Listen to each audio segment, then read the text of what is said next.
नमस्कार, मैं हूं फैज आलम फैजी और आप देख रहे हैं टीवी6 न्यूज नेटवर्क। हम अपने खास कार्यक्रम चुनाव 24 में हाजिर हैं।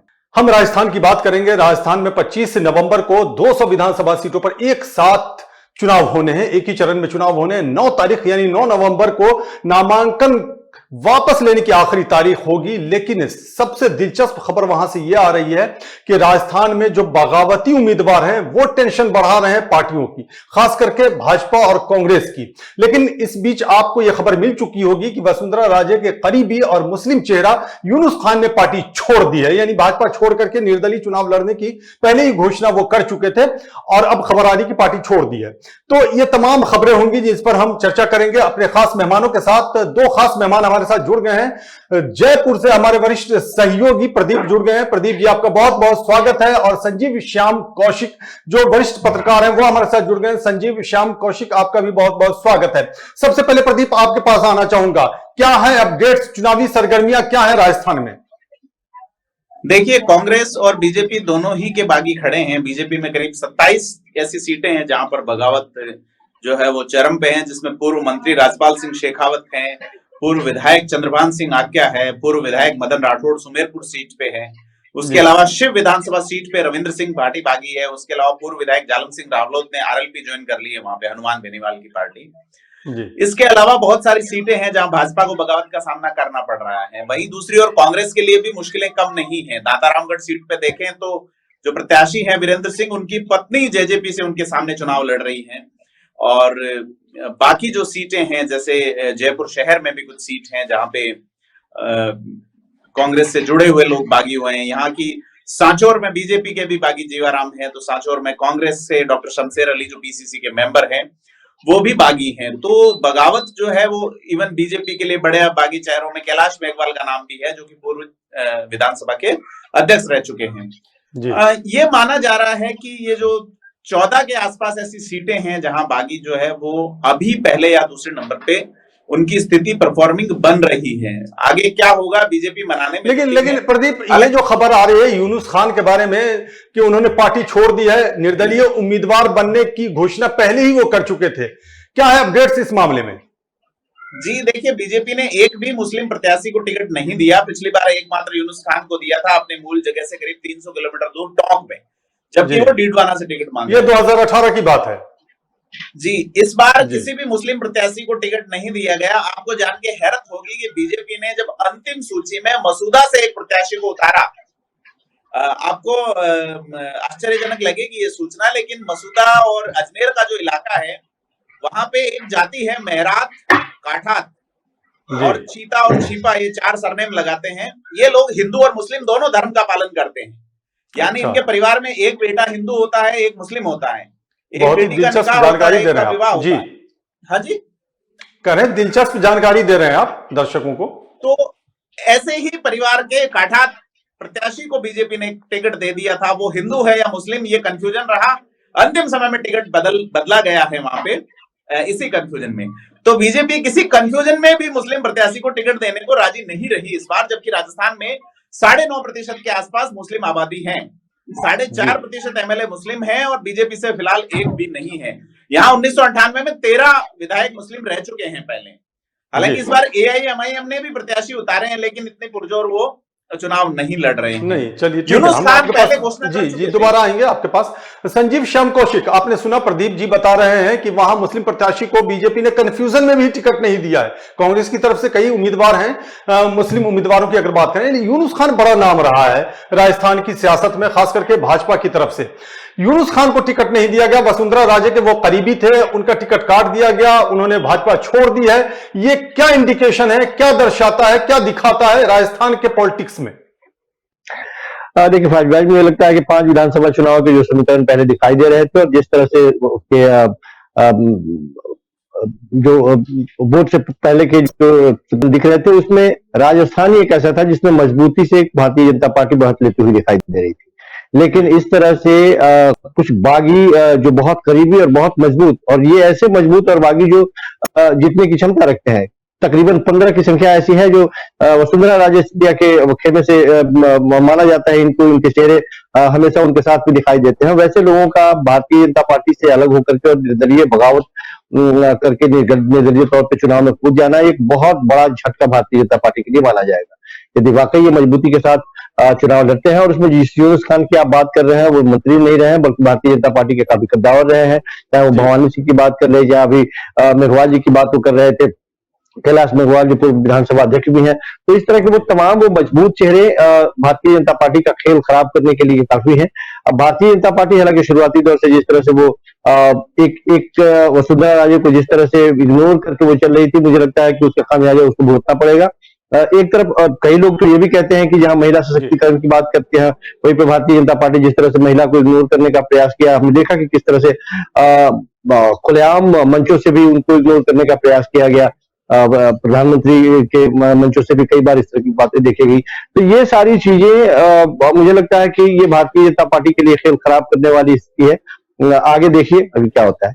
चलिए, बगावत तो दोनों तरफ हुआ है, लेकिन जो यूनुस खान का नाम आ रहा है और कुछ खास नाम जैसे गिनाया है इन्होंने, प्रदीप ने, ये भाजपा का खेल खराब कर सकता है। जी प्रदीप, आप कुछ कहना चाह रहे थे उस वक्त, जिस वक्त आपको इंटरप्ट किया था हमने, वो बात पूरी करें। यूनुस खान जो है वो पुराने नेता हैं बीजेपी के, और मुस्लिमों में जो कायम खानी क्लान होती हैं, जो कि झुंझुनू शेखावाटी का पूरा इलाका जो है, चूरू, झुंझुनू, सीकर, नागौर जिले में अपनी गजब की पकड़ रखती हैं, और इनको HM कहा जाता है, यानी हिंदुस्तानी मुसलमान, और इंडियन आर्मी में इनका एक विशेष कोटा होता है। तो इतना कट्टर मामला यहाँ नहीं है। तो कायम खानी जो है वो बीजेपी को वोट करता रहा है नागौर में, सिर्फ यूनुस खान की वजह से। अब यूनुस खान ही साथ नहीं है बीजेपी के, वो अगेंस्ट हैं। ऐसे में बीजेपी का एक बड़ा वोट बैंक गया है। तो जो कार्ड हार्डकोर हिंदू, हार्डकोर मुस्लिम वाला रेस्ट ऑफ कंट्री में है, वो राजस्थान में नहीं चलता। जैसा मैं एक छिपा मेरात काठात के बारे में बता चुका कि ये लोग दो धर्म फॉलो करते हैं। कायम खानी जिनको हिंदुओं से अलग हुए ज्यादा वक्त नहीं हुआ, यहाँ तक कि उनकी जो रिचुअल्स हैं, जो भी तौर तरीके हैं, परंपराएं हैं, वो 90% हिंदुओं वाली है। अगर इबादत के तरीके को छोड़ दें तो खून अभी भी एक है। और आप जान के हैरत होगी कि यूनुस खान जब नामांकन दाखिल करने पहुंचे तो उनके साथ राजपूत लोग भी गए हैं, जबकि उनके सामने एक राजपूत प्रत्याशी खड़ा है।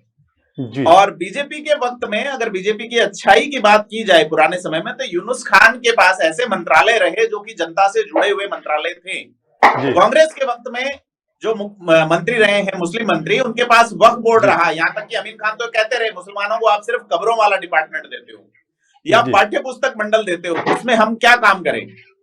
तो 73 साल की जो पॉलिटिक्स है, 74 साल की कॉन्स्टिट्यूशनल पॉलिटिक्स, उसमें 37 साल ऐसे हैं जब कोई मुसलमान राजस्थान में कैबिनेट में नहीं रहा।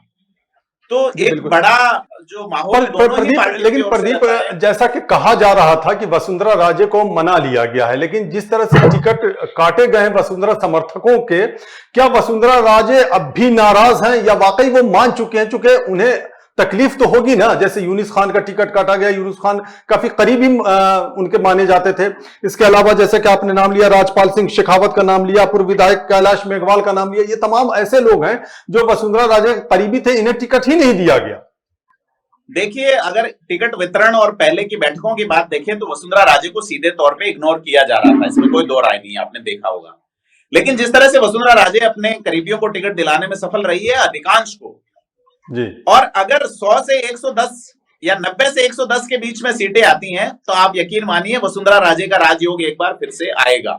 जी, बागी जो हैं, बीजेपी के बागी हैं, उनमें से ज्यादातर वो लोग हैं जो वसुंधरा राजे के करीबी रहे हैं। कोशिश चल रही है, बागियों को बिठाने का काम चल रहा है। आपको जान के हैरत होगी, यहाँ बसपा पाला पलटने में माहिर रही है। तो जो अभी तक जो 10 नामांकन वापस हुए हैं, उसमें से बसपा के प्रत्याशी ने पोखरण सीट से नामांकन ही वापस ले लिया। जीतने की बात तो दूर है। तो इसका किसे फायदा मिल सकता है? यहाँ बेसिकली है हिंदू मुस्लिम का है। जैसे वहां से प्रतापपुरी चुनाव लड़ रहे हैं, महंत प्रतापपुरी, और उनके सामने जो पीर फकीर परिवार से हैं शाले मोहम्मद मिनिस्टर, जो कि वक्फ के मंत्री हैं। तो वहां हिंदू मुस्लिम मामला है, दलित वोट बैंक मुस्लिम की ओर जाता है। तो इसका सीधा सा फायदा जो है वो शाले मोहम्मद की बजाय प्रतापपुरी को हो रहा दिख रहा है वहां पे। जी, चलिए संजीव श्याम कौशिक, जिस तरह से प्रदीप जी ने अभी परिभाषित किया है चीजों को, एक बात बड़ी दिलचस्प निकल करके सामने आती दिखाई दे रही है कि अगर कम सीटें भाजपा के खाते में आती हैं तो वसुंधरा राजे का कद बढ़ जाएगा। तो क्या ये दोनों तरफ ऐसा माना जा सकता है कि दोनों जो बड़े लीडरान हैं, खास करके वसुंधरा राजे की अगर बात करें, अशोक गहलोत की बात करें, हालांकि पहली बार ऐसा माना जा रहा है 5 साल में वहां परंपरा रही सरकार बदल जाने की, लेकिन इस बार ऐसा माना जा रहा है, प्रदीप ने भी पहले बताया था कि इस बार ऐसा कुछ नजर नहीं आ रहा है धरातल पर बहुत ज्यादा। ठीक है, सरकार बदल जाए या सरकार रहे वो अलग बात है। तो क्या ये जो बड़े लीडरान हैं ये ऐसी कोशिशों में भी लगे हो सकते हैं कि सीट एक लेवल तक आए, इतना है, इतनी सीटें आए कि उनका कद बड़ा रहे, उनकी पूछ बढ़ी रहे? नहीं, देखिए, मुझे लगता है कि पार्टी है तभी आप लीडर भी हैं और अच्छे लीडर भी हैं। कभी कोई लीडर नहीं चाहेगा कि हमारे पार्टी में हमारे सीटों की संख्या कम हो। वो लगातार कोशिश उनकी यही होगी कि मजबूती से। हाँ, ये बात बिल्कुल सही है कि वो चाहेंगे कि अपना कद मजबूत रहे और अपने पाले में जितने भी लोग हैं, जहां हमारे चाहने वाले लोग हैं, वो मजबूती के साथ आगे चलते चले। और कांग्रेस और भारतीय जनता पार्टी दोनों की कमोबेश स्थिति यही है। इसलिए बार बार समीकरण बनाने वाले और देखने वाले भी नहीं उनको समझ में आ पा रहा है कि कौन आगे है और कौन पीछे है। लगातार नेक टू नेक फाइट की बात लगातार वो कर रहे हैं। स्थिति अन्य जगहों पे, मैंने कहा कि अन्य जगहों पे अपेक्षा भारतीय जनता पार्टी की थोड़ी सी मजबूत या बेहतर दिखाई दे रही थी, लेकिन इन समीकरणों ने भारतीय जनता पार्टी को एक बार पुनः कमजोर किया और कांग्रेस पार्टी को मजबूत किया यहाँ पे। अब देखना यह है कि कांग्रेस पार्टी में भी जो बात आप कह रहे हैं, सिर्फ फुटबॉल की स्थिति, अंदरूनी खाने में किस तरह से खानों खाने में कांग्रेस पार्टी भी बटी हुई है, ये किसी से छुपा हुआ नहीं है। तो क्या उसका असर ज्यादा रहता है या भारतीय जनता पार्टी की इस तरह के समीकरण भारी उस पर पड़ते हैं, ये भी बड़ा दिलचस्प होगा। तो लेकिन अगर भाजपा की अगर बात की जाए, जैसा कि आपने कहा कि इस बार ऐसा दिख नहीं रहा है, भाजपा मजबूत नजर आ रही थी लेकिन अब वो मजबूती जमीन पर नजर नहीं आ रही है। 1998 के बाद ये देखा जाता रहा है राजस्थान में कि हर 5 साल के बाद सरकार अमूमन बदल जाती रही है और स्पष्ट रूप से चुनाव से पहले ये चीजें नजर आने लगती थी। इस बार ये चीजें नजर नहीं आ रही। इसका क्या मतलब निकाला जाए? इसका ये मतलब क्यों ना निकाला जाए कि कांग्रेस कि ये बड़ी जीत मानी जा सकती है चुनाव से पहले? हालांकि नतीजे आएंगे तो तस्वीर साफ होगी, अभी तो कयास आराइयों का दौर है और कयास तो चलते ही हैं राजनीति में। तो ये कांग्रेस की एक बड़ी कामयाबी हो सकती है। निश्चित तौर पे, हालांकि लास्ट टाइम में कांग्रेस पार्टी ने अपने आप को बहुत मजबूत किया। कांग्रेस पिछले 6-7 महीने पहले की जो स्थितियां थी और जो समीकरण दिखाई दे रहा था उसमें वो कमजोर दिख रहा था, लेकिन पिछले 6-7-8 महीनों में जिस तरह से नीतियां बदली है वहां के मुख्यमंत्री ने, और मुख्यमंत्री ने लोक कल्याणकारी जिस तरह की योजनाओं के ऊपर विशेष ध्यान दिया है और लोगों के बीच में अपनी पैठ बनाई है, उससे उसको लाभ निश्चित तौर पे और परिस्थितियां बदलती हुई दिखाई दे रही है और लाभ मिलता हुआ दिख रहा है। मैंने कहा कि जिस तरह की स्थिति भारतीय जनता पार्टी में है, ठीक वैसी ही कांग्रेस पार्टी में अंदरूनी खाने में, अंदर खाने में वहां भी बेहतर नहीं दिखाई दे रहा है। यदि वहां वो मजबूती यदि आ जाए जिस मजबूती के बारे में या जो वहां की कमजोरियों के बारे में लगातार हम लोग देखते चले आए कि 2 खंडों में बटा हुआ वहां कांग्रेस जो अंदर से बटा हुआ दिखाई दे रहा है, बाहर सचमुच में यदि हाथ मिला के बिल्कुल मजबूती के साथ वो काम करे तो कांग्रेस आज भी वहां पे भारी भारतीय जनता पार्टी पर पड़ेगी। जी प्रदीप, चूंकि आप जमीन पे जाकर के देख रहे हैं, चीजों को समझने की कोशिश कर रहे हैं, आपने बहुत अच्छे से परिभाषित भी किया है वहां जो चुनाव हो रहे हैं। 9 तारीख यानी 9 नवंबर को नामांकन वापस लेने की आखिरी तारीख है। तो क्या ये माना जाए कि जो बागी उम्मीदवार हैं वो 9 तक मना लिए जाएंगे और नामांकन वो वापस ले लेंगे, या कुछ बगावत के सुर उसके बाद भी कायम रहेंगे? देखिए, बहुत सारे तो ऐसे हैं, एक दाग दहलवी का शेर है कि ये जो हुक्म है कि हमारे पास आए कोई और रूठ इसलिए रहे हैं कि मनाए कोई। तो आपने तो दाग को मुंह भी ना लगाया, उसे तो लगता था कलेजे से लगाए कोई। तो आधे तो ऐसे हैं जो कलेजे से लगाने का इंतजार कर रहे हैं कि उन्हें यह आश्वासन भर मिल जाए कि लोकसभा चुनाव में कोई जिम्मेदारी दी जाएगी, संगठन में कोई पद दिया जाएगा, या सरकार आई तो कोई भागीदारी दी जाएगी। अलग थलग पड़ गए हैं, क्योंकि अभी अगर अपन एज वाइज आकलन करें तो सीपी जोशी जो प्रदेश अध्यक्ष हैं उनकी उम्र महज 47 साल है, और जो बागी हैं कैलाश मेघवाल, उनकी उम्र की राजनीति इनकी एज से ज्यादा हो गई। राजेंद्र राठौड़ है, उनकी पॉलिटिक्स ज्यादा है सीपी जोशी से। तो मनाने के लिए जो तय किए गए व्यक्ति, जैसे कैलाश चौधरी इस कमेटी के अध्यक्ष है जो कि मैनेजमेंट कर रहा है मनाने वाला और उनको, लेकिन कैलाश चौधरी इन सभी लोगों के आगे राजनीति का क ख ग सीखे हैं। तो मनाने कौन आ रहा है उस पर डिपेंड करेगा। जैसे सूर्यकांता व्यास बागी हुई तो प्रधानमंत्री नरेंद्र मोदी ने उनको फोन किया, सुबह अशोक गहलोत मिलके गए उनसे, शाम को उनको फोन किया और जीजी नाम से फेमस है, कहा जीजी आपका टिकट कटा नहीं है, आप इतनी उम्र हो गई है, अब आप भागदौड़ नहीं कर सकती, आपके परिवार का ध्यान पार्टी रखेगी। जीजी मान गई। तो ऐसा बहुत सारा मामला है। और सर कौशिक साहब, आपकी बात जो थी कि कोई नेता ऐसा नहीं चाहेगा, ये 2018 में हुआ था राजस्थान में, अशोक गहलोत के खेमे ने पहले से यह तय किया था कि कहां कहां अपने बागी खड़े करने हैं। मारवाड़ जंक्शन में हमने देखा, सिरोही में हमने देखा, और उन्होंने सचिन पायलट चूंकि चेहरा थे, 6 साल तक संघर्ष किया था, पार्टी को 21 से वो 99 तक ले गए, और 99 तक एग्जिट पोल जो था 120-135 के आसपास थे। लेकिन गहलोत खेमा, जो कि राजनीति का जादूगर कहा जाता है, वो उसमें सफल रहा कि आंकड़ा 99 रह गया। और आप देखिए कि हर बूथ पे 3 वोट का अंतर रहा है, और ये आधा % के अंतर से सरकार बदल गई। 67 सीटों पे सीधा सा फर्क पड़ा इसका। संजीव जी, तो क्या जवाब देना चाहेंगे आप? अंतिम सत्य यह है कि आप सत्ता पा रहे हैं या नहीं, कुर्सी पे हैं या नहीं, बाकी चीजें जो है पार्टियां, संगठन, ये सब गौण नजर आता है। तो यही कोशिश अब इस बार हो रही है, लगता है इस ओर से हो रही है। इस पे रिएक्शन ले लें संजीव। श्याम नहीं, श्याम कौशिक 2018 में ऐसी चीजें देखी गई हैं वहां राजस्थान में, प्रदीप का कहना है। नहीं, प्रदीप जी की बातों से हम बिल्कुल सहमत हैं, क्योंकि राजनीति में वर्चस्व की लड़ाई भी अंदर खाने चलती रहती है, और ये राजनीति तो है ही, बाहर भी शाह और मात और अंदर भी शाह और मात के खेल चलते रहते हैं।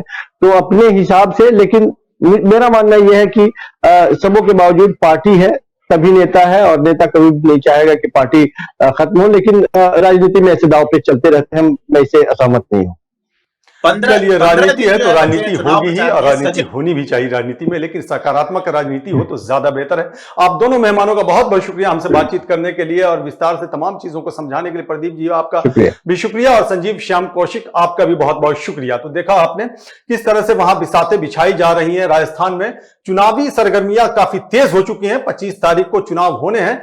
टोटल 200 विधानसभा सीटें हैं और बहुत सारी चीजें निकल करके सामने आ रही हैं, लेकिन बड़ी खबर वहां से जो निकल कर सामने आई वो ये आई कि यूनुस खान, जो वसुंधरा राजे के काफी करीबी थे और बड़ा नाम था उनका, बड़ा मुस्लिम चेहरा माना जा रहा था उनको भाजपा की तरफ से, लेकिन उन्हें टिकट नहीं दिया गया, जिसकी वजह से उन्होंने बगावत कर दिया। और भी कई ऐसे नाम हैं जिन्होंने बगावत किए हैं। बगावत किए हुए सुर को दबाने की कोशिश की जा रही है, या ये कह सकते हैं कि मनाने की कोशिश की जा रही है, लेकिन बहुत ज्यादा कामयाबी नहीं हो रही है। हाँ, भाजपा के लिए मुश्किल घड़ी यह है कि भाजपा की तरफ से ज्यादा बगावती उम्मीदवार चुनावी मैदान में हैं बनिस्बत कांग्रेस के। ये भाजपा के लिए बड़ी मुश्किल घड़ी आ सकती है जब चुनाव होंगे। तो नतीजे में तस्वीर साफ, मैं अक्सर कहता हूं कि जब नतीजे आएंगे तब तस्वीर साफ होगी, जाहिर सी बात है उसी वक्त तस्वीर साफ होगी। लेकिन अगर मगर का खेल तो राजनीति में चलता रहता है और चलता रहेगा। हम निगाहें बनाए रखेंगे, आपसे रूबरू होते रहेंगे, चुनाव पर चर्चा हमारी जारी रहेगी। यह अलग बात है कि मिजोरम में चुनाव हो चुके हैं, लेकिन छत्तीसगढ़ में अभी 70 विधानसभा सीटों पर चुनाव होने बाकी हैं, मध्य प्रदेश में चुनाव होने बाकी हैं, और राजस्थान में चुनाव होने बाकी हैं, तेलंगाना में चुनाव होने बाकी हैं। हम तमाम राज्यों में अपनी निगाहों को बनाए रखेंगे, लेकिन आपके भी कमेंट का इंतजार रहता है कि आप क्या कुछ कहते हैं, क्या कुछ कमेंट करते हैं, क्या कुछ प्रतिक्रियाएं आपकी आती हैं, ताकि हम उसे देखें और समझ सकें, उसके अनुरूप खुद को ढाल सकें। कुछ सकारात्मक सुझाव हो तो उस पर अमल भी किया जा सके। और आपने अगर हमारे news channel TV6 news network को सब्सक्राइब नहीं किया तो इसे सब्सक्राइब भी कर लें, बेल आइकन का बटन दबाना बिल्कुल भी ना भूलें, और हमारे वीडियोस को लाइक करें, शेयर करें, और हमें इजाजत दें। नमस्कार।